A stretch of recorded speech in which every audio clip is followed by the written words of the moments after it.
আমি কিশোরগঞ্জ এলাকায় মাহফিলে গেছি, ওই জায়গার একজন বড় আলেমের মুখে একটা ঘটনা শুনছি। বলছে, হুজুর এই এলাকার মধ্যে একটু মৌলবী আসিল, 5টা সূরা মুখস্থ কইরা হাই বড় হুজুর হইয়া যায়। আসেনি? 3 চিল্লা দিয়া ফতুয়া দেয় যে বাংলাদেশের সমস্ত বড় বড় আলেম থেকে বড় হয়ে গেছে। এই গ্রুপ আছে না? জোরে কন্যা। যদি মিম্বরে বসাইতে পারে, মনে করে এই এলাকার সবচেয়ে বড় হুজুর। মুসলমান 5 সূরা শিখা ওই মনে করে এলাকার টুন্না মৌলবী বিশাল বড় হুজুর হয়ে গেছে। একদিন ধান খেতে যারা কাজ করে, কৃষকরা আইসা বলে, হুজুর আমরা যখন ধান খেতে কাজ করি, এই প্রচন্ড রৌদ্রের মধ্যে কাজ যখন করি, ওই সময় কেমন জানি শরীরে একটা পরিশ্রম লাগে। ওই সময় রেডিওটা ছাইরা যদি একটু গান শুনতে পারি, একটা শরীরের মধ্যে জোশ আহে। সরে কন্যা নাউজুবিল্লাহ। এখন তো হুজুর আপনি একটু ফতুয়া দেন, গান শোনা জায়েজ না না জায়েজ? তুই না বলবি, চিন্তা করছে যদি কই না জায়েজ, তো দান উঠলে তো আমার 1 কেজি দানও দিব না। আছে না? দেখেন মাসলা ঘুরাই দে, উল্টা পাল্টা আছে না? কিয়ামতের ময়দানে আল্লাহ আগুনের কেচি দিয়া জিব্বা কাটবে। এখন এই চিন্তা ভাবনা করে কয়, না না গান শোনা জায়েজ আছে। কৃষকটা খুশি, হাই হাই এমন একজন হুজুর পাইছি, এত বড় হুজুর গো, গান শোনা জায়েজ। বাংলাদেশের সব হুজুরা কয় না জায়েজ, হ্যাঁ কয় জায়েজ, বিশাল বড় হুজুর। কইছে, হুজুর আমরা যদি গান শোনা অবস্থায় কোনো আলেম গো সামনে পড়া যাই, ওই সময় আলেমরা যদি আমাদেরকে কয় গান শোনা না জায়েজ, তো দলিল কি দিমু? আপনি যে কইছেন একটা দলিল দেন। কয়ছা দলিল লাগবে? হ্যাঁ তো এলেম কালাম নাই। হ্যাঁ কয় আচ্ছা দলিল তোমার যদি দিতাছি। কি কায়দা পড়ছো না? নুরানি কায়দা? হ পড়ছি। তো কায়দার কয়েক পৃষ্ঠা নিচে লেখা আছে, গাইন নুন যাবর গান, গাইন ওয়াও যাবর গাও, গান গাও। মক্তবের ছাত্ররা বুঝবে।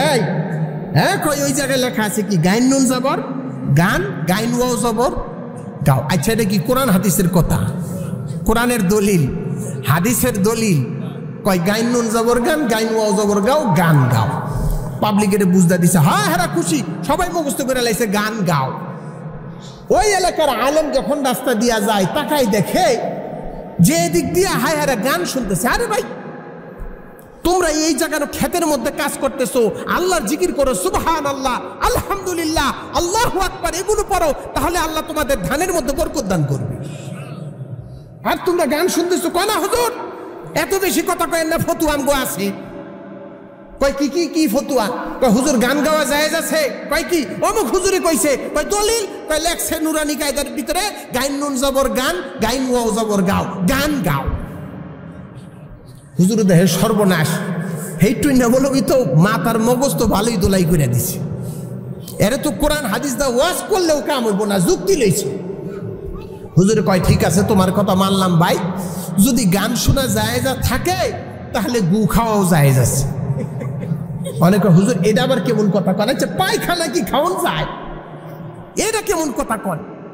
কয় না না না খাওয়ান যায়, যদি গান গাওয়া জায়েজ থাকে, পায়খানাও খাওয়া জায়েজ, গু খাওয়া জায়েজ। কয় দলিল দেন। কই ওই যে যেই জায়গায় লেখা আছে গাইন নুন যাবর গান, গাইন ওয়াও যাবর গান, এটা 2-3 লাইন পরেই লেখা আছে গাইন ওয়াও পেশ গু, খাও ওয়াও যাবর খাও। এখন পাবলিক তো যখন দলিল পেয়ে গেছি, হায় সর্বনাশ হুজুর ঘটনা কি কন্ত, এটা কি কারণটা কি? আরে ভাই কোরআন হাদিসের মধ্যে কোথাও নাই যে গান শোনা জায়েজ আছে। তোমাদের পয়সা খাওয়ার জন্য উল্টা পাল্টা ফতুয়া দিয়া তোমার গোলার ধান আর গোলায় নেওয়ার জন্য এই ফতুয়া দিয়েছে। জোরে কন্যা নাউজুবিল্লাহ। এই জন্য আমি বলি, হ্যাঁ ওই এক জায়গার ইমাম সাহেব হুজুর ধরা খাইছে। কেমনে? কয় হাই ফতুয়া দিছে যে অমুকটা জায়েজ আছে। এখন আলেমরা ধরছে, মাদ্রাসার ওলামায়ে কেরাম ধরছে, এই মিয়া আপনি যে ফতুয়া দিচ্ছেন কই পাইছেন, কোন কিতাবে পাইছেন? কয় হুজুর ইউটিউবে পাইছি। আচ্ছা সিয়াসিত্তা, বুখারী, আবু দাউদ, মুসলিম, হ্যাঁ নাসাই, যত ফতুয়ার কিতাব আছে, ওই জায়গায় কি ইউটিউব নামে কোনো কিতাব আছে? মুরব্বীরা কোন নাকি ইউটিউব নামে কোনো কিতাব আছে? বাংলাদেশের মধ্যে আরেক গ্রুপ বাইরে হইছে আহলে হাদিস। এরা হাত উঠাইয়া 4 রাকাত 8 রাকাত তারাবি নামাজের ফতোয়া দিয়া বাংলাদেশের মুসলমানদের ঈমান নষ্ট করে দিচ্ছে। আর আজকে আমাদের বাংলাদেশের মানুষ ইউটিউব ছাড়া কিচ্ছু বোঝে না। কয় হুজুর গুগলে কইছে, আমি কই তো গুগল নামক ফতুয়া, কয় গুগলের ভিতরে সার্চ দিছি অমুক জিনিস পাইছি। নাউজুবিল্লাহ। হযরতে সাহাবায়ে কেরাম রাসূলের কাছে থাইকা থাইকা শিখছি, ফোন করে নাই দূরের থেকে যে হুজুর আমার একটু কালেমা পড়াই দেন, ওই দূরের থেকে বলে না, সামনে গিয়ে শিখছি। আর আমরা যখন আসছি এই হুজুরদের আলেমদের সামনে সামনে থাইকা থাইকা কোরআন হাদিসের ইলম শিখছি। এই জন্য মুসলমান যারাই এই সমস্ত প্রোপাগান্ডা ছড়ায়, কোরআন হাদিসের বিরুদ্ধে কথা বলে, আমরা সোচ্চার থাকবো, তাদের বিরুদ্ধে করব। যদি বিরুদ্ধ না করি তাহলে আমাদের মুসলমানদের ঈমান নষ্ট হয়ে যাবে। এই জন্য রাজি আছেন ইনশাআল্লাহ? আলহামদুলিল্লাহ। কামারখাড়া মাদ্রাসাতুত তাকওয়ার উদ্যোগে আজকের এই বিশাল ওয়াজ ও দোয়ার মাহফিলের সম্মানিত প্রধান মেহমান এবং আজকের সম্মানিত প্রধান অতিথি এবং সম্মানিত সভাপতি, মঞ্চে উপবিষ্ট অত্র এলাকার সম্মানিত হযরত উলামায়ে কেরাম এবং মুরব্বিয়ানে ইজাম, পর্দার আড়ালের সম্মানিতা মা বোনেরা এবং প্যান্ডেলের শামিয়ানার নিচে উপস্থিত আমার দিনদার মুসলমান ভাইয়েরা, বৃদ্ধ বাবারা, মাদ্রাসার তালেবুল ইলম ছাত্ররা, আল্লাহ আমাদেরকে এত সুন্দর মাহফিলে আসার বসার তৌফিক দান করেছেন। খুশি না বেজার? খুশি। কিন্তু আমি আশ্চর্য হয়ে যাই, আমি যখন এটা ভিতর দিয়ে ঢুকলাম দেখলাম ঘরের অভাব নাই। এই মসজিদের সমাজে কয়টা ঘর আছে? বোধহয় 200-300 কম না। তো একটা ঘরের থেকে যদি একটা মানুষ আসতো তাহলে এখানে কি জায়গা দেওয়া যাইত? জোরে বলেন না। এই জন্য এলাকার মা বোনদেরকে বলবো, আপনারা আজকের জন্য একটু কঠোর হয়ে যান, আজকের জন্য একটু কঠোর হয়ে যান। আপনারা কিন্তু যারা পুরুষ আছে আবার গিয়া মা বোনের ধরবেন না। আমি একটু বলতেছি, যারা একটু বলবেন বুঝায় শুনে তাদেরকে মাহফিলে পাঠিয়ে দেওয়ার জন্য। কারণ যেখানে মাহফিলের আওয়াজ হয়, যেখানে কোরআনের আলোচনা হয়, এটা হলো জান্নাতের পরিবেশ।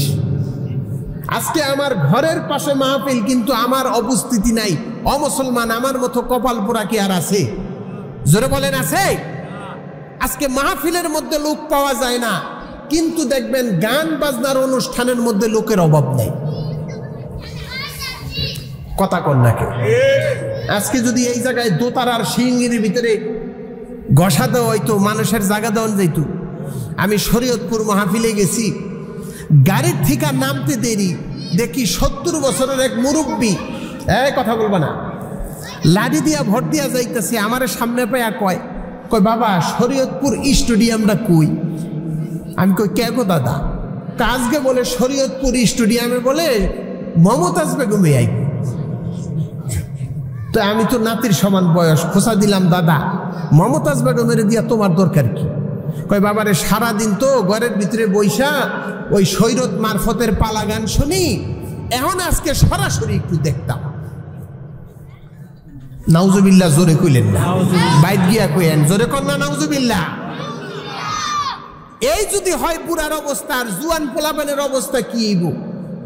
এটার হিসাব দিতে গেলে কি শেষ হবে না? কোনো শেষ হবে না। এই জন্য আমি বলি, যারা মাহফিলকে মোহাব্বত করেন সকলকে অনুরোধ করব, মাহফিলের মধ্যে চলে আসেন। মুসলমান আমরা কেমন মুসলমান হলাম, মাহফিলের আওয়াজ যায় কিন্তু আমার কানের মধ্যে, তারপরে আমি মাহফিলের মধ্যে আসার চেষ্টা করি না। আল্লাহ আমাদের অন্তরকে মাহফিলের জন্য, কোরআনের জন্য আল্লাহ তাআলা খালি করে দেন, বলেন আমিন। ওয়াজ মাহফিল হইলে কোথাও যাইতে চায় না সেথায় মন, রাত্র জায়গা দেখতে পারে বাংলা সিনেমার নাচন। জোরে কর না। আজকে এই কামারখাড়ার এলাকার মানুষের জন্য আমি আগেই কিছু জিনিস বাউ করে আইছি, কি না এদেরকে নিয়ে আমার অনেক কিছু আছে ইনশাআল্লাহ আলোচনা। কি বলেন, কথা ঠিক না বেঠে? ওয়াজ মাহফিল হইলে কোথাও যাইতে চায় না সেথায় মন, রাত্র জায়গা দেখতে পারে হিন্দি সিনেমার নাচন।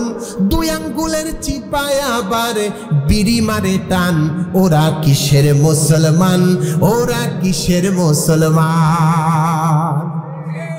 এই দুনিয়ার মোহে পড়ে কতকে মুসলমান নামাজ রোজা সব ছাড়িয়া শোনে টিভির গান, ওরা কিসের মুসলমান, ওরা কিসের মুসলমান।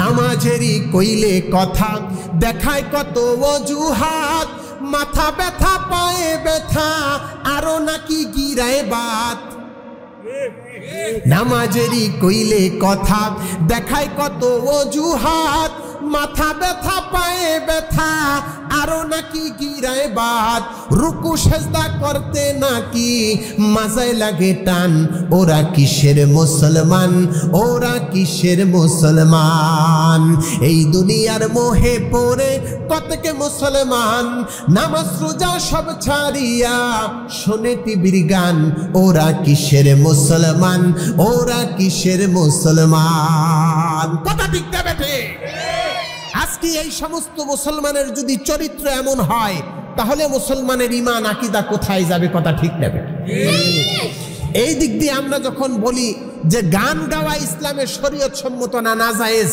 হারাম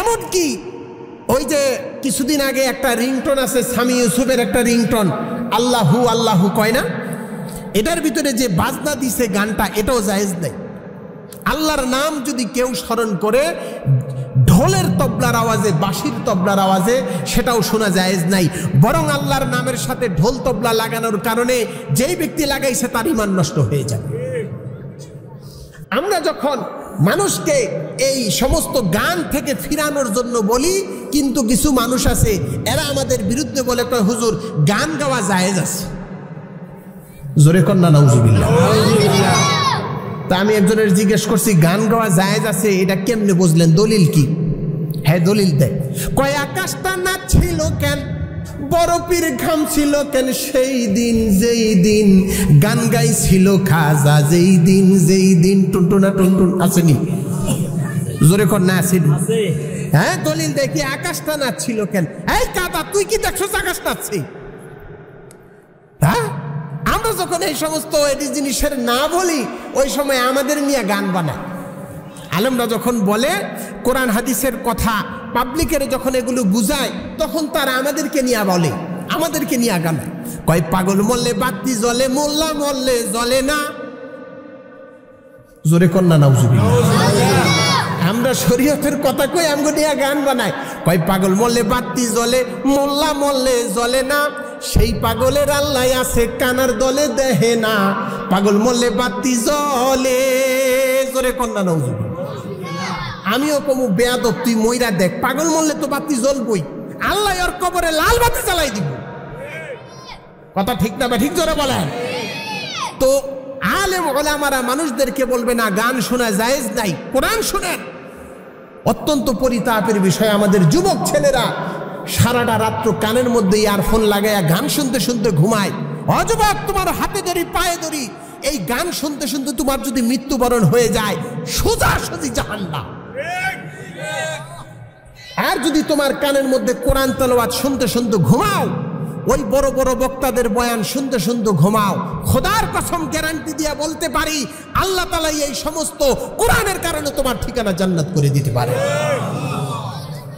আমরা মানুষকে শোনাই যে গান শোনা জায়েজ নাই আলহামদুলিল্লাহ এখন তো কইমা গেছে আগে শরীয়ত মারফতের যেই পালা গান হইতো হ্যাঁ ওই যুগে যেই যুগ চইলা গেছে পিছনের যুগে ওই যুগে যখন মাহফিল বিশালভাবে ছড়ায় গেছে বিরাট বড় বড় ওলামায়ে কেরাম মাহফিল করে তখন তারা বলতেছে কয় না না না আগের সেই যাত্রা প্যান্ডেলের গান নষ্ট হয়ে গেছে মাহফিলের কারণে জোরে কন্যা নাউজুবিল্লাহ আমরা পাবলিককে বলি যে ভাই গান শোনা জায়েজ নেই আসলে দ্বীনের কথা শোনেন যুবকেরা আসো কোরআনের কথা শোনো আজকে মাহফিলের মধ্যে যুবকদেরকে পাওয়া যায় না ওই সমস্ত গানের অনুষ্ঠান তার কারণ এটা আমাদের ভুল আছে কথা ঠিক না ঠিক এই মাহফিলেতে আসো যুবক গানে যেও না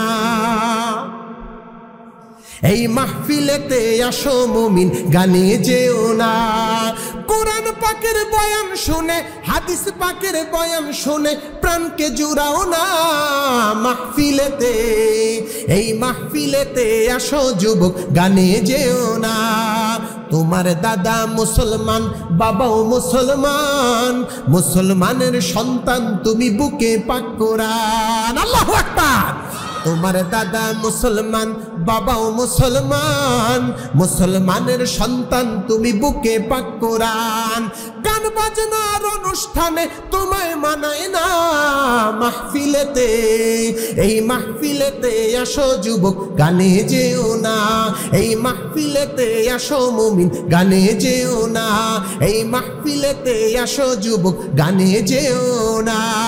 আল্লাহু আকবার। আমরা যখন তাদেরকে ডাকি তারা এই সমস্ত কয় না, গান শোনা জায়েজ আছে। আল্লাহ হেফাজত করেন, সকলে বলেন আমিন। ও মুসলমান, টাকা থাকলে কি হজ করা যায়? জোরে বলেন। টাকা থাকলে জায়নামাজ কিনা যায়, টাকা থাকলেই মসজিদের রেহাল কিনা যায়, কোরআন শরীফ কিনা যায়। আল্লাহ যদি তৌফিক না দিতে, খোদার কসম কোনো মানুষ দুনিয়ার মধ্যে কোনো নেক কাজ করতে পারবে না। এই জন্য আজকে এই যে মাহফিলে আসছি, কে বসাইছি? জোরে বলেন, কে বসাইছে? এই জন্য আল্লাহ এত সুন্দর দিনের মাহফিলে বসাইছে। এই জন্য আল্লাহর দরবারে দিল থেকে মুসলমান শুকরিয়া আদায় করি, আলহামদুলিল্লাহ। কারণ বসার তৌফিক দিয়েছেন কে? এই জন্য কোনো একজন কবি বলেন, উইসাআদত বজুরে বাজুনিস, উইসাআদত বজুরে বাজুনিস, তানা বখশাদ খোদায়ে বখশিন্দা। এরে কামারখানা এলাকার এই সমস্ত মুসলমানেরা রে, আল্লাহ পাক রব্বুল আলামিন এমন একটা মাহফিলের মধ্যে বসার তৌফিক দিয়েছেন, যেই মাহফিলের মধ্যে বসার সাথে সাথে আল্লাহ পাক রব্বুল আলামিন পিছনের সগীরা গুনাহগুলোকে মাফ করে দেন। দুনিয়ার জমিনের মানুষ যখন রাত্রিবেলা আকাশের দিকে তাকায় গো, তাকায়া যখন দেখে আকাশের তারকাগুলি জ্বলজ্বল করতেছে, ঠিক তেমনি ভাবে আকাশের বাসিন্দারা যখন জমিনের দিকে তাকায়, জমিনের দিকে তাকায়া দেখি পৃথিবীর ওই সমস্ত জায়গাগুলি জ্বলজ্বল করতেছি। তারা ডাক্তার জিজ্ঞাসা করে, এরে জমিনের ফেরেশতারা, ওই সমস্ত জায়গাগুলি কোনটা যেই জায়গাগুলি জ্বলজ্বল করতেছে? দুনিয়ার জমিনের ফেরেশতারা উত্তর দেয়, এরে আসমানের ফেরেশতারা, দুনিয়ার ওই সমস্ত জায়গাগুলি এমন জায়গা যেই জায়গার মধ্যে আল্লাহ পাক রব্বুল আলামিনের কোরআন তেলাওয়াত করা হয়। জোরে কোন আল্লাহু আকবার। যেই জায়গার মধ্যে আল্লাহর নাম স্মরণ করা হয়, জোরে বলেন আল্লাহু আকবার। আরে মুসলমান, আল্লাহ পাক রব্বুল আলামিন যদি তৌফিক না দিতেন, একটু ডাইনে বায়ে তাকায় দেখেন, আপনার মতো আমার মতো কত মুসলমান এই মুহূর্তে কেউ বা চার দোকানে বসে বসে গুনার কাজের মধ্যে লিপ্ত আছে। জোরে কন্যা আছে কিনা? কেউ বা গল্প গুজবের মধ্যে লিপ্ত আছে, কেউ বা হারাম কাজের মধ্যে লিপ্ত আছে, কেউ বা ওই যে টিভির দিকে তাকায় আছে, কেউ বা সিনেমার দিকে তাকায় আছে, কেউ বা দুনিয়ার জমিনের মধ্যে আল্লাহর নাফরমানি করতেছে। কিন্তু মহান রব্বুল আলামিন অত্যন্ত দয়া করে, মায়া করে, ভালোবেসে আপনাকে আমাকে এমন একটা জায়গার মধ্যে বসার তৌফিক দিয়েছেন, যেই জায়গার মধ্যে আল্লাহর পক্ষ থেকে বৃষ্টির মতো রহমত নাজিল হইতে থাকে। বলেন আল্লাহু আকবার। আল্লাহর তৌফিক ছাড়া পৃথিবীর কোন মানুষ আল্লাহর ইবাদত করতে পারবে না। আল্লাহু আকবার। এক আল্লাহর ওলির মুরিদ আইসা বলে, হুজুর আপনি 40 আমল দিছেন, 40 বছর ধরে আল্লাহ আল্লাহ জিকির করতেছি, কো আল্লাহ তো আমার জিকিরের ডাকে তো সাড়া দিল না। জোরে কন্যা নাউজুবিল্লাহ। মূর্খ মুরিদের এই কথা শুনে আল্লাহর ওলি ডাকটা বলে চিন্তা করে, হায় হায়, ওরা তো বুঝাই দিতে হবে। এবার আল্লাহর ওলি ডাকটা বলে, আমার মুরিদ রে, তুমি যে 40 বছর আল্লাহ আল্লাহ জিকির করছো কখন? কয় হুজুর তাহাজ্জুদ নামাজ আদায় করে যায় নামাজের মধ্যে বসে অন্তরের মধ্যে জিকিরের জরব লাগাইছি, লা ইলাহা ইল্লাল্লাহ, লা ইলাহা ইল্লাল্লাহ, লা ইলাহা ইল্লাল্লাহ। আমি এই 40 বছর বসে বসে আল্লাহ আল্লাহ জিকির করেছি। এবার আল্লাহর ওলি ডাকটা বলে, তুমি আমাকে একটু সুন্দর করে বলো তো, এই 40 বছরের মধ্যে তোমার তাহাজ্জুদ কি নষ্ট হয়েছে নি? কয় না হুজুর, নষ্ট হয় নাই। কই তুমি কি কখনো অসুস্থ হইছ? ওই অসুস্থতার কারণে তুমি আল্লাহকে আল্লাহ বলে ডাক দিতে পারো নাই, এমন হয়েছে কিনা? কয় না হুজুর, সেটাও হয় নাই। এবার আল্লাহর ওলি ডাকটা বলে, মূর্খ মুরিদ রে, তুমি যে আল্লাহ পাক রব্বুল আলামিনকে মুহাব্বতের সাথে ডাকো রে, আল্লাহ তোমার ডাককে এমন পছন্দ করেছে এই 40 বছরের মধ্যে একবারের জন্য তোমার জবানকে আল্লাহ বন্ধ করে নাই। এটাই দ্বারা তোমার প্রমাণ করে আল্লাহ পাক রব্বুল আলামিন তোমার ডাককে পছন্দ করেছে, এই জন্য তোমার জবানকে আল্লাহ কখনো বন্ধ করতে পারে নাই। আল্লাহু আকবার। ওই খোদা তোমায় ডাকতে জানি না, ডাকার মতো ডাকলে খোদাই কেমনে শুনি না। দরদ দিয়ে একটু বলেন, খোদা তোমায় ডাকতে জানি না, ডাকার মতো ডাকলে খোদাই কেমনে শুনি না। সবাই খোদা তোমায় ডাকতে জানি না, ডাকার মতো ডাকলে খোদাই কেমনে শুনি না। ওরে এক ডেকেছেন ইসুফ নবী, আর কুয়ার মধ্যে গেলেন পরি গো। এক ডেকেছেন ইসুফ নবী, আর কুয়ার মধ্যে গেলেন পরি গো। হাজারো বিপদ আসার পরেও মৌলাকে যে ভোলেন না, ডাকার মতো ডাকলে খোদাই কেমনে শুনি না। সবাই খোদা তোমায় ডাকতে জানি না, ডাকার মতো ডাকলে খোদাই কেমনে শুনি না। ওরে এক ডেকেছেন আয়ুব নবী, আর কিরার মধ্যে গেলেন পরি গো। এক ডেকেছেন আয়ুব নবী, আর কিরার মধ্যে গেলেন পরি গো।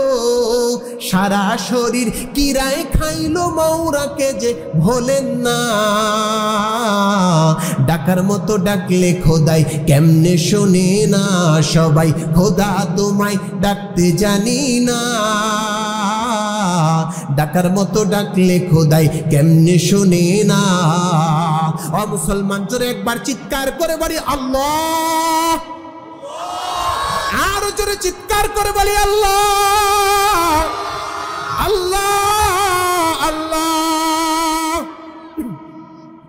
রে মুসলমান, আমাদের আজকে চোখ নষ্ট হয়ে গেছে।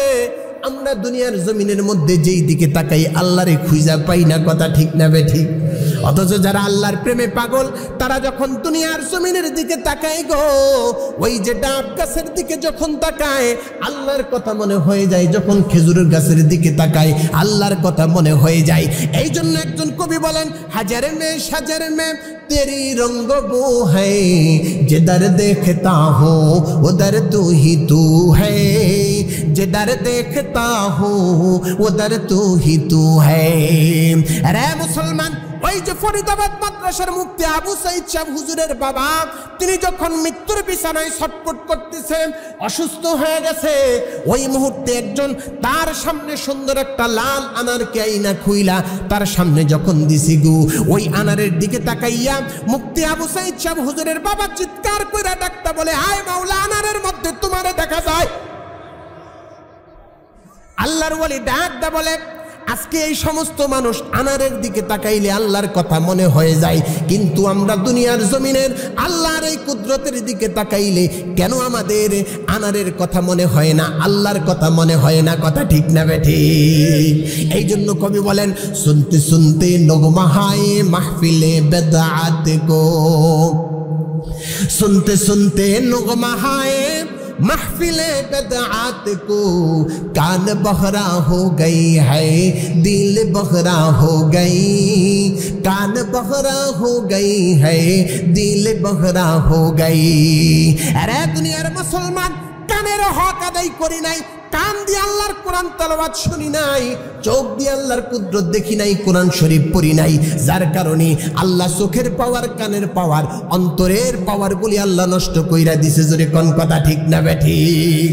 আল্লাহ সূরার মধ্যে বলেন, সুম্মুম বুকমুন উমিয়ুন ফাহুম লা ইয়ারজিউন। আল্লাহু আকবার। অন্তরের মধ্যে আল্লাহ সিল মাইরা দিছে। আশ্চর্য একটা কথা শোনেন, আশ্চর্য কথা শোনাই, সিল কেন মেরে দিছে অবাক হয়ে যাবে। কিতাবের মধ্যে লিখছে, কেউ যদি ইচ্ছা কইরা জুমার নামাজ 3টাকে নষ্ট করে দেয়, কয়টাকে? ইচ্ছা করে কেউ যদি জুমার নামাজ 3টারে ছেড়ে দেয়, আল্লাহ তাআলা তার অন্তরের ভিতরে এমন সিল মাইরা দেয়, ইসলাম আর ভালো লাগে না। এবার একটু চিন্তা করেন, যাদের নামাজ ভালো লাগে, জিকির ভালো লাগে না, আমাদের কি এমন ঘটনা ঘটছে কিনা? যদি ঘটে আল্লাহর দরবারে তওবা করেন, তাহলে আল্লাহ তাআলা অন্তর ঠিক করে দেবে। এই জন্য রাজি আছেন ইনশাআল্লাহ? আরে মুসলমান, দুনিয়ার জমিনের মধ্যে কয়দিন? আল্লাহু আকবার। নদীর পার ভাঙ্গে অকুল গড়ে, এই তো নদীর খেলা। সকাল বেলারে ধনী রে তুই, ফকির সন্ধ্যা বেলা। আরে মুসলমান, আজকে তুমি দুনিয়ার মধ্যে সবচেয়ে বড় রাজা, আজকে তুমি দুনিয়ার মধ্যে সবচেয়ে বড় কোটিপতি। কালকে সকালবেলা যখন মাইকের মধ্যে আওয়াজ দিবে, অমুকের ছেলে অমুক মৃত্যুবরণ করেছে, খোদার কসম, খোদার কসম, তোমার জমিন ওই যে আরামের যেই বিছনা আছে, ওই বিছনার সিঙ্গাপুরের কম্বলের থেকে বাহির করে ওই জমিনের মধ্যে শোয়াই দিতে 4 থেকে 5 ঘন্টার বেশি সময় নিবে না। জোরে কোন ঠিক না বেঠি? কিন্তু আজকে আল্লাহর হুকুম মানতেছি না, আল্লাহকে ভয় করি না, দুনিয়ার সামান্য একটা বন্দুকের ভয় করি, ব্যবসা বাণিজ্যের আগুনকে ভয় করি। কিন্তু মুসলমান আল্লাহকে ভয় করতে হবে। ওই আল্লাহ পাক রব্বুল আলামিন কোরআনের মধ্যে ইরশাদ করেন, ওয়া মান ইয়াত্তাকিল্লাহা ইয়াজআল লাহু মাখরাজা ওয়া ইয়ারযুকুহু মিন হাইসু লা ইয়াহতাসিব। আমার আল্লাহ পাক রব্বুল আলামিন বলেন, যারা আমি আল্লাহ পাক রব্বুল আলামিনকে ভয় করে গুনাহ থেকে বেঁচে থাকবে, আমি আল্লাহ পাক রব্বুল আলামিন তাদের জন্য 2টা পুরস্কার রাখছি। বলেন সুবহানাল্লাহ। জোরে কোন, কয় পুরস্কার? আল্লাহু আকবার। যারা আল্লাহ পাক রব্বুল আলামিনকে ভয় করে গুনাহ থেকে বেঁচে থাকবে, ওয়া মান ইয়াত্তাকিল্লাহা ইয়াজআল লাহু মাখরাজা ওয়া ইয়ারযুকুহু মিন হাইসু লা ইয়াহতাসিব। যারা আল্লাহ পাক রব্বুল আলামিনকে ভয় করে গুনাহ থেকে বেঁচে থাকবে, আল্লাহ পাক রব্বুল আলামিন তাদের জন্য 2টা পুরস্কার রাখছে। 1 নম্বর পুরস্কার, যেই কোনো বিপদ থেকে আল্লাহ বের হওয়ার রাস্তা দেখাই দিবেন। বলেন সুবহানাল্লাহ। আর 2 নম্বর পুরস্কার, এমন জায়গা থেকে রিজিক দান করবেন যেই জায়গা সম্পর্কে তাদের কোনো ধারণাও ছিল না। বলেন আল্লাহু আকবার। পুরস্কার কয়টা? ভয় করতে হবে কাকে? জোরে বলেন, কাকে? আল্লাহকে ভয় করতে হবে। কিন্তু আজকে আমাদের ভয় হয়ে গেছে মারাত্মক অন্যরকম ভয় হয়ে গেছে।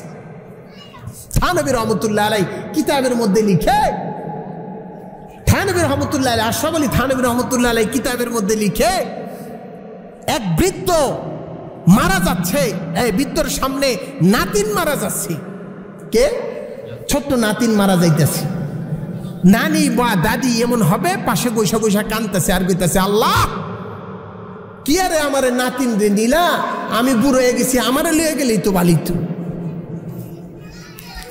দোয়া করতেছি কি, আল্লাহ নাতিনের নানি আমারে নিলেই তো হইতো।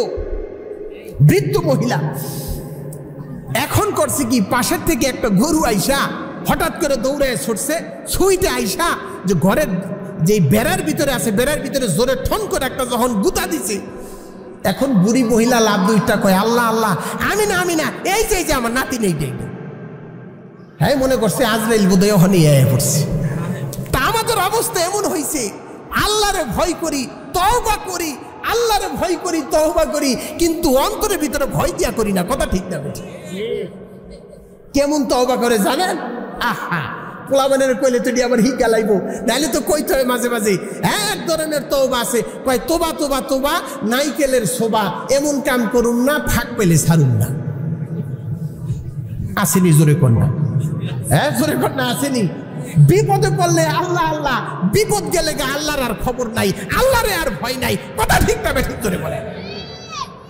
পদ্মা নদী পাড়ি দিতেছে, যে সময় মারাত্মক অবস্থা ছিল, নৌকার মধ্যে 2 বন্ধু বসা, ওই মুহূর্তে তুফান উঠছে। এক বন্ধু কয়, আল্লাহ যদি নতুন বিয়া করছি ওই পারে যদি উড়াই দিতে পারো, তোমার নামে একটা গরু কোরবানি দিয়া দেব। মানে আল্লাহ তো হায়াতে বাঁচাইছি, ওই পারে তো উড়াইছে, 1 মাস 2 মাস হয়ে যায়, গরু আর কোরবানি দেয় না। পাশের বন্ধু কয়, কিরে বেটা, আল্লাহর লাগে বাটপারি করস? তুই কি কইছস? কার বেটা, আল্লাহ সাগরের ভিতরে নদীর ভিতরে আমারে ভয় দেখাইছে, আল্লাহ থেকে বাঁচানোর লাগে আল্লাহরে লোভ দেখাইছে। জোরে কন্যা নাউজুবিল্লাহ। এমন ডিজিটাল বাটপার আসেনি, জোরে কন্যা। দেখবেন বিপদে পড়লে হুজুরের কাছে মসজিদে প্রথম কাতার, বিপদ গেলে আর খবর নাই। কথা ঠিক না ঠিক? মাইয়া যখন বিয়া দেয় ওই সময় একটা হুজুর সুন্নতি বিয়া কি, কথা ঠিক না ঠিক? পোলা যখন বিয়া করায় হুজুরের দাওয়াতও দেয় না কেউ। জোরে কন্যা, জোরে কন্যা, কথা ঠিক না ঠিক? মাইয়া বিয়াদের সময় সুন্নতি গজে পোলার সময় মুসলমান বর্তমানে যদি ছেলেওয়ালারা চিন্তা করতো মেয়ের বাড়িতে কোনো ধরনের আয়োজন করব না, সুন্নত তরিকা, আল্লাহকে ভয় করব, রসুলকে ভালোবাসবো, তাহলে কি 200-300 মাইয়াওয়ালার বাড়িতে যায়? কেমন যায়? ওই জায়গায় তো গিয়া খায় খাও, আবার এই জায়গা থেকে সব টাকা পোলাওয়ালার বাড়িতে নেয়। লজ্জা লাগে, লজ্জা লজ্জা। অন্য অন্য এলাকার মাওলানারা কয় বেটা তবে বিক্রমপুরে এই অবস্থা, আমি কই ভাই ওয়াজ করতেছি, আমার এলাকার মানুষদেরকে বুঝাইতেছি হেদায়েতের মালিক কি আল্লাহ। ও মুসলমান, আমি কি ধরে ধরে হেদায়েত করতে পারবো? এই জন্য হুজুরকে দাওয়াতই দেয় না, হুজুরে টাকাও দেয় না, দাওয়াতও দেয় না। জোরে কন্যা নাউজুবিল্লাহ। এই জন্য রসুলের তরিকা অনুযায়ী চলতে হবে, আল্লাহর ভয় অন্তরে রাখতে হবে। জোরে কন্যা আল্লাহু আকবার। এই জন্য আল্লাহ পাক রব্বুল আলামিন আল্লাহকে বলে, আল্লাহ দুনিয়ার জমিনের মধ্যে তুমি আমাকে তোমার ভয় অন্তরে দাও, তোমাকে যেন ভয় করতে পারি মাওলা। তোমার ভয় ছাড়া অন্ধকার কবরে কোনো শান্তি হবে না। জোরে কোন ঠিক না বেটি? এই জন্য আল্লাহ পাক রব্বুল আলামিন কোরআনের মধ্যে ইরশাদ করেন, ওয়া মান ইয়াত্তাকিল্লাহা ইয়াজআল লাহু মাখরাজা ওয়া ইয়ারযুকুহু মিন হাইসু লা ইয়াহতাসিব। যারা আল্লাহ পাক রব্বুল আলামিনকে ভয় করে গুনাহ থেকে বেঁচে থাকবে, আল্লাহ পাক রব্বুল আলামিন তাদের জন্য 2টা পুরস্কার রাখছে। 1 নম্বর পুরস্কার, আল্লাহ বিপদ থেকে বের হওয়ার রাস্তা দেখায় দিবেন। 2 নম্বর পুরস্কার, এমন জায়গা থেকে রিজিক দান করবেন যেই জায়গা সম্পর্কে বান্দার কোনো ধারণাও ছিল না। বলেন সুবহানাল্লাহ। এই আয়াতের তাফসীরের মধ্যে আল্লামা ইবনে কাসির রাহমাতুল্লাহ আলাইহি লেখেন, আল্লাহর নবীর একজন সাহাবী আয়েশা বলে, ইয়া রাসূলুল্লাহ, ইয়া হাবিবাল্লাহ, আমার একটা কলিজার টুকরা সন্তান আজকে বহুদিন হয়ে গেছে, ও নিরুদ্দেশ হয়ে গেছে, শত্রুরা ধরে নিয়ে গেছে। কোন জায়গায় নিছে রাসূল গো? আর কোনো খোঁজ খবর পাই না। এরা মুসলমান দেখবেন আমাদের বাংলাদেশের ছেলেরা যখন বিদেশের মাটিতে থাকে, ওই মুহূর্তে যখন ফোনের সাথে কোনো সংযোগ থাকে না, তার কোনো খোঁজ খবর নেয় না, দেখবেন মাও কান্দে, বাবাও কান্দে, কান্দে কিনা দৌড়াইয়া হুজুরের কাছে আইসা বলে, হুজুর গো, আমার সন্তান বিদেশের মাটিতে কোন বিপদে আছে হুজুর গো বলতে পারি না, একটু কোরআনের আমল করেন, একটু দোয়া দুরুদ শিখাই দেন। এই দোয়া দুরুদের কারণে যদি হইতে পারে আল্লাহ আমার সন্তানকে বিপদ থেকে হেফাজত করবে। বলেন আল্লাহু আকবার। ঠিক তেমনি ভাবে ওই লোকটা এসে বলতে লাগলো, ইয়া রাসূলুল্লাহ, ইয়া হাবিবাল্লাহ, রাসূল গো, আমার একটা কলিজার টুকরা সন্তান বহুদিন হয়ে গেছে, কোনো খোঁজ খবর নাই। দুঃখিনী মা কান্দে, আমার কলিজা ফেটে যায় রাসূল গো, এমন কোন আমল আছে কিনা যেই আমলের কারণে আল্লাহ পাক রব্বুল আলামিন দয়া করে মায়া করে আমাদের কলিজার টুকরা সন্তানকে আমাদের বুকে ফিরিয়ে দিবি। সাল্লাল্লাহু আলাইহি ওয়াসাল্লাম সাথে সাথে বলে, আরে আমার উম্মত রে, আরে আমার সাহাবা রে, ভালো করে শুনে নাও, আল্লাহ পাক রব্বুল আলামিনের ওই সমস্ত আমল একটা আছে। কি আমল?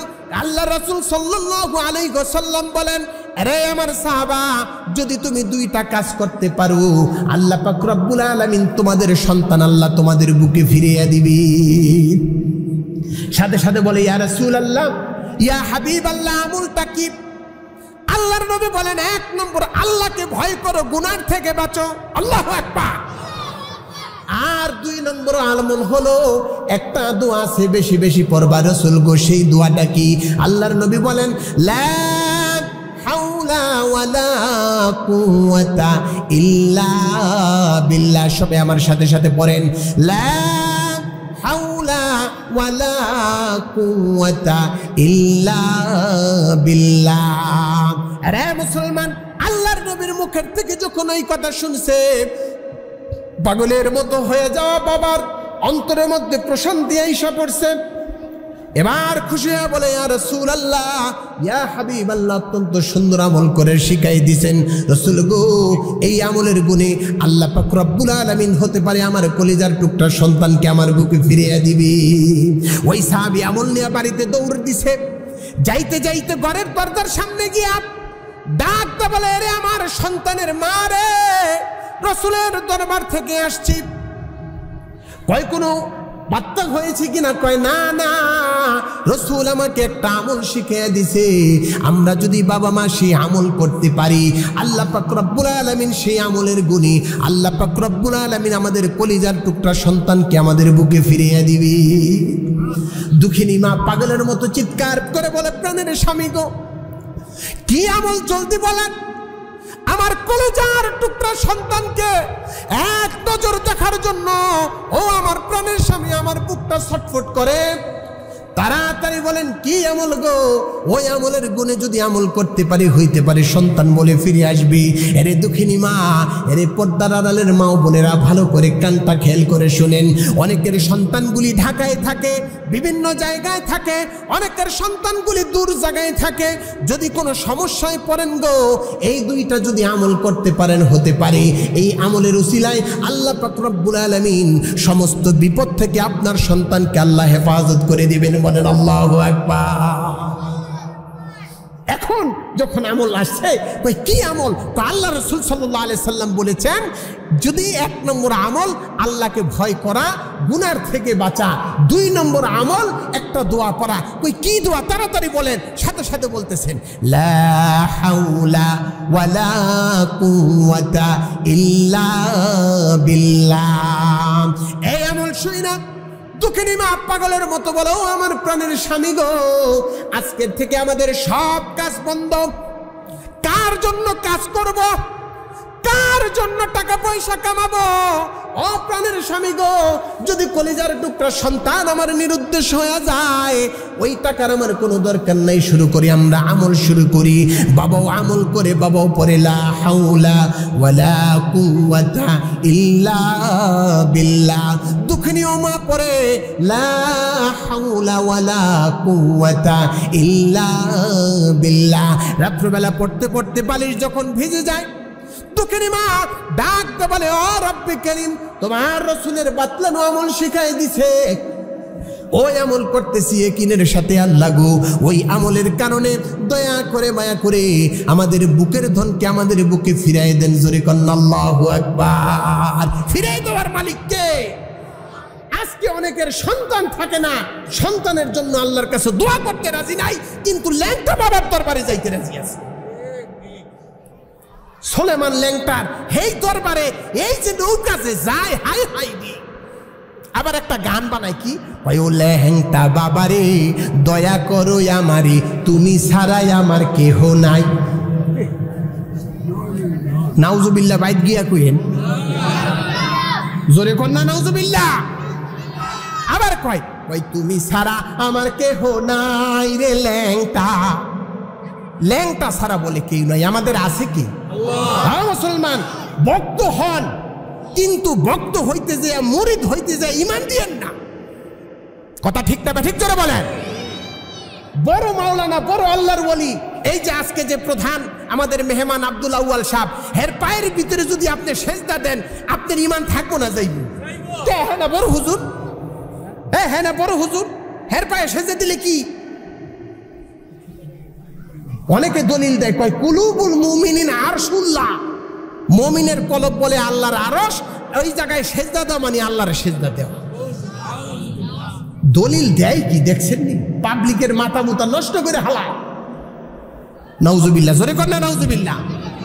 এই জন্য চাইতে হবে কার কাছে? আল্লাহর দরবারে চাওয়া ছাড়া আমাদের কোনো নাই। আপনার সন্তান নাই, 4টা মেয়ে, 5টা মেয়ে, 3টা মেয়ে, 2টা মেয়ে, কোনো টেনশন নাই, আল্লাহর সাথে সম্পর্ক করেন। আল্লাহু আকবার। গভীর রজনীতে উঠা 2 রাকাত সালাতুল হাজত বা তাহাজ্জুদের 4 রাকাত নামাজ আদায় করে হাত 2টা না বাড়ায়া সিজদার মধ্যে ডাইরেক্ট পড়ে যান। সিজদার মধ্যে গিয়া চোখের পানিগুলো ছেড়ে দিয়া আল্লাহর কাছে দোয়া করেন, রব্বুল আলামিন গো, হযরতে জাকারিয়া আলাইহিস সালাতু ওয়াস সালামের কোনো সন্তান ছিল না। ওই সময় আল্লাহ তিনি যখন আপনার কাছে যখন চাইছে, আল্লাহ আপনি হযরতে জাকারিয়া আলাইহিস সালাতু ওয়াস সালামকে সন্তান দান করছেন, সন্তানের নাম ইয়াহইয়া। আল্লাহু আকবার।